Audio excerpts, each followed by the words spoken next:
যারা জিন থেকে বাঁচতে চান, যারা বিপদ থেকে বাঁচতে চান, যারা মুসিবত থেকে বাঁচতে চান, আয়াতুল কুরসির আমলটা অবশ্যই করতে হবে। ইভেন আয়াতুল কুরসি এমন একটি আমল যে আমলটা আপনাকে জিনের হাত থেকে বাঁচাবে।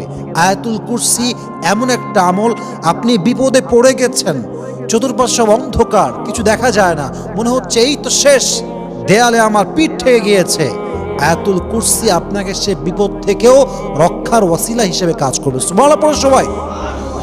আল্লাহর হাবিব বলেছেন, মান ক্বারা আয়াতুল কুরসি, যে ব্যক্তি আয়াতুল কুরসি পড়ে প্রত্যেক নামাজের পরে, লাম ইয়ামনাহু মিন দুখুলিল জান্নাতি ইল্লাল মাউত, সে ব্যক্তি এবং জান্নাতের মাঝে একটাই দেওয়াল থাকে, এটার নাম মৃত্যু।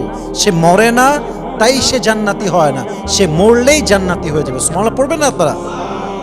অতএব আয়াতুল কুরসি ইজ দ্য মোস্ট পাওয়ারফুল, এটা অনেক শক্তিশালী। 5 ওয়াক্ত নামাজের পরে বিপদে পড়লে, জিন ধরলে এই আমলটা আমরা সকলে করব। বলেন সবাই ইনশাআল্লাহ।